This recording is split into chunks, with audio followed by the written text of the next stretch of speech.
What's good? It is Wednesday, March 31st, the last day of March here in 2021. Welcome into the Early Edge, powered as always by SportsLine. I am the coach, and we probably should have had a feeling that when Bounce Back Wednesday was on the horizon, that maybe our Tuesday wouldn't be that good. We finally came back to the pack, still ended up 8-4 in the Sweet 16 and the Elite Eight, but last night we lost both of those and a prop bet in the last minute of the game. But what do we always say here on the show? On to the next. So let's bring in our cappers right now. We've got a lot to talk about, a lot to get to. M Squared, good morning. Good morning, Coach. Still recovering from that Michigan loss last night. I actually tweeted about it. It was kind of insane that they won the rebounding battle by double digits, shot better from 2 and 3, and still lost the game while holding a team to 51 points. There were no adjustments, and they couldn't make a layup. So there you go with that game. Maestro, what's good, man? Yeah, I just echo exactly what you were saying on Twitter about terrible coaching and no adjustments, and just looked lifeless. Guys hesitant to shoot the threes when they were open. Instead, let's take a contested shot at the rim instead. Really disappointed. But, credit to UCLA. If you have been rolling over a UCLA money line for every game this tournament, you're up over 11K. Wow. Wow. That's amazing. That's amazing. And probably nobody did it. But I'm going to think about it for next year, that's for sure. Real quick, CBS Sports and Westinghouse are teaming up to give away a 65-inch television to celebrate the end of college basketball season, which has been amazing. Go to cbssports.com/EyeOnCBB to enter. The contest ends April 6th. That's cbssports.com/EyeOnCBB. No purchase necessary, 18+ only in the U.S. I told you we have a lot to get to today, and we do. But let's start with the storylines that could affect the betting lines. And the big story, guys, is the NFL. Officially, they're going to 17 games. That's going to change so much in the sports betting community. Mikey, how do you think this could affect the futures and everything that goes into what we do for the NFL season? Yeah, it's going to have a big impact. First of all, it's great for everyone here, obviously. More football all the time, more opportunities to take edges that you might have. However, I do think it's a spot where we might see some rest candidates, right? So teams that might actually still rest players. We see it a lot in the NBA. I think that it's possible that we still see that a little bit in the NFL. In terms of running backs, we're going to see even more running back by committee. So that's something that could impact futures markets. It could impact fantasy and have fantasy implications. But overall, I think this is a really good thing for everyone involved if you're not one of the players out there on the field yourself. Yeah, I like it as well. It's going to be tough adjusting to the new win totals. A 9 doesn't mean what it used to mean. A 12 is what the Chiefs are. It doesn't mean what it used to mean. And also, I agree with Mikey with the new playoff system, with the extra game, those last 3 weeks of the season, you're going to have some real, coaches motivated to rest their guys when they can't get up to that number 1 overall seed with 2-3 games left. You're going to have to watch that closely. Yeah, that bye and only having one team with the bye is certainly it changed last year, and it's going to change it again. But we'll be here to educate you and entertain as we get to the NFL season. But we've got plenty of other storylines today as well. So quickly, let's get through those. Mikey, lay the landscape for the NBA for everybody. All right, Coach, there's a busy day today. 10 games on the slate, starting with Miami and Indiana. Indiana has some questionable players here with Jeremy Lamb, Doug McDermott. Going to leave them relatively thin if they both sit. McDermott missed the last game. Jeremy Lamb injury popped up in that game. They're going to be facing former teammates team Victor Oladipo. However, he will not be playing for the Miami Heat yet today. For the Detroit Pistons, Wayne Ellington, doubtful. Killian Hayes is close to his return, but not ready to return yet. Dennis Smith Jr. ruled out for this one as well. For the Houston Rockets, Daniel House upgraded to probable. Christian Wood has missed a little time lately. He is probable, but perhaps the biggest news here for them against the Brooklyn Nets, John Wall is questionable to play. Massive 13-point spread in this one, so pay attention to that. And then the biggest piece of the news of the night for me is a matchup with the Boston Celtics, Dallas Mavericks. Jaylen Brown is still questionable for this game. And then one other obviously very significant piece is going to be Donovan Mitchell is out for the Utah Jazz on the road against Memphis. They're only 5-point favorites. That's one of the lowest numbers we've seen on them all season.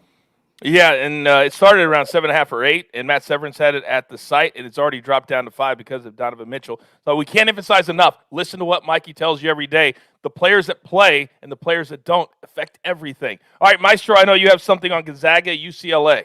Yeah, this is the largest spread we've ever seen in a Final Four. And you asked me yesterday about Baylor Houston, and I said I think it's going to sit at 5. I really don't know which way it's going to go. This one is only going up. Open 13.5. It's up to 14. I'm already seeing a 14.5. How could you bet against this Gonzaga team? So I think this spread is only going one way. It's crazy. It's like 27 straight games they've won by double figures. And again, I should have stepped up yesterday, and it's my fault, because I'm the catalyst of this show.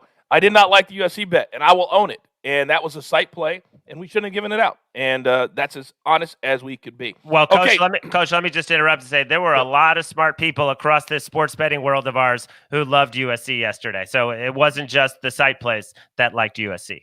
All right, thank you very much. I appreciate it. I still feel bad, but all right, we got a lot to get to today. Oh, it's going to be fun, too. Let's start with our SportsLine plays of the day, and we've got 2. We're going to the NHL. Capitals couldn't cash for us last night, even though we had a 2-1 lead in the second period. Tonight, Maple Leafs, minus 140 over the Jets. The Jets are playing their 4th game in 6 days. Jeff Hockman, he gave us his pick from SportsLine. He's 4-1 in his last 5 NHL money line picks. Second, let's go to the NBA. The Kings playing really good basketball as of late. Plus 120. This is a graded A play at SportsLine against the Spurs. This hits in our simulations 58% of the time. It's an 8:30 Eastern tip. If you don't want to play the money line, it is plus 2.5 at minus 110. You could play that as well.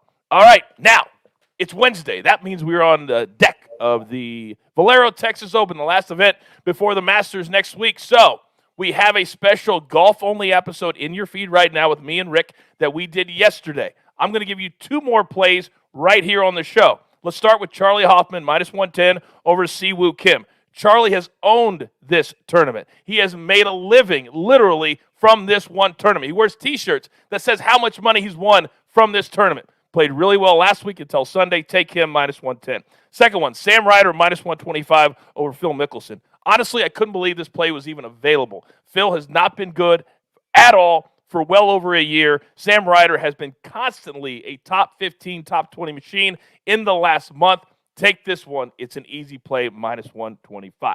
All right, M Squared, you know the drill. Give it to me. All right, Coach, I'm going to start with a baseball play. It's an early play for tomorrow on opening day, but I like the Minnesota Twins at basically even money here. It's minus 105 on both sides against the Milwaukee Brewers. Kenta Maeda on the mound against Brandon Woodruff. I love this spot for the Twins. I have them winning 57% of simulations, which is going to give you a pretty good value here at minus 105 in the market currently. I think this game will close around minus 120 as we should see more focus on baseball after tonight's NBA games are over, frankly. But I love the way they match up here. Woodruff is not someone who can pitch deep into ball games. The Minnesota Twins have a ton of power. They have enough speed in the lineup as well. I think that they get the job done here. I love Kenta Maeda the way he played last year. I love the way that he's going to play at the start of the season here. So MLB Twins minus 105. And then my second play, I'm going to the NBA. I like the Portland Trailblazers as the road chalk here, minus 7 against the Detroit Pistons. So I mentioned at the top of the show, the Pistons are going to be without Wayne Ellington. Killian Hayes hasn't returned yet. Dennis Smith Jr. is out as well. It's leaving them relatively thin when it comes to ball handling, right? That's normally okay, but they're going to have additional pressure that they're going to have to face tonight as they have to defend Damian Lillard, CJ McCollum, and Norman Powell now. I think that that's where the Pistons are vulnerable. They are good with Jeremy Grant and Mason Plumlee. However, the Trailblazers have welcomed back Yusuf Nurkic. Robert Covington is no longer having to play an extended role that he really wasn't built for. Same goes for Derek Jones Jr. I love the Portland Trailblazers here, minus 7. Well, guess what? I don't love it. And I decided last night that I've got to have a bigger voice when it comes to this show. So sometimes we're not going to agree, and that's okay. But, Mikey, I love the Pistons in this game because they've been playing. What did you say? Let's bet on it. Put some money on it. You want to bet? Okay. I was just actually going to use it as my dog of the day personally. You know what? Let's make it. All right, let's bet some. We'll decide off the air what it is, but it's going to be some serious money because I want to make sure you understand when you bet against me, you're betting against the world. So I got the Pistons +7. You got Portland -7, and let's get after it. Also, if I win, you have to wear a Coach 'em Up T-shirt, and if you win, I'll wear dog ears, courtesy of Chief, for the show. All right? Serious money and that. Oh, now I'm extra excited. And I'm also excited because you know our man that brings it home. Maestro, the floor is yours. All right, guys, I got a ton of props. I'm going to run through them really fast. Covington, you mentioned Norman Powell in the lineup, but still got 36 minutes the other day. He's gone double digits, 4 straight games, 6 out of 7. I like him over 9.5 points. And you could sprinkle a little bit on the money line on the plus money of +200 for him to make 3 3-pointers or more. He's done that in 4 straight games. So Covington is one play for tonight. And then 2 plays in the Pacers games. Karis LeVert under 27.5 points, assists, and rebounds. He has had some blow-up games, but against the Heat, he played them twice a couple of weeks ago. He just totaled 19 in each. This game is in Indiana, not in Miami, but still, 19 in both games. His number is 27.5. Go under there. Also, Miles Turner, under 6.5 rebounds. In those games against the Heat, he had 5 and 6. He's gone under this number. I believe it's 5 of his last 6. So I'm going to go under 6.5 rebounds for Miles Turner. And then I think my favorite play is Julius Randle under 17.5 rebounds and assists. Last 4 games, he's averaging 10.5 in that category, has not gone over 13. And I think it's because Mitchell Robinson came back 4 games ago. Derrick Rose came back a couple games ago. So the rebounds aren't there. The assists are not there. And this guy, he's played about 10 million minutes and he's wearing down.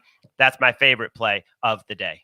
So if it's your favorite play and we're laying 130, then that means that the juice, it's worth the squeeze. You're damn right it is. We're up against it. Let's go. Time for the recap. Thank you, Gregor. Here's what it looks like, and we've got a lot of plays. That top one, make sure you understand. I'm on the Pistons, and Mikey is on the Blazers, -7. There's a lot riding. Money and pride. Now, Twins, that's tomorrow, 11:05 Pacific, 2 Eastern. Get that in. Opening day. We're going to have Major League Baseball all the way through starting tomorrow on every single show. All right.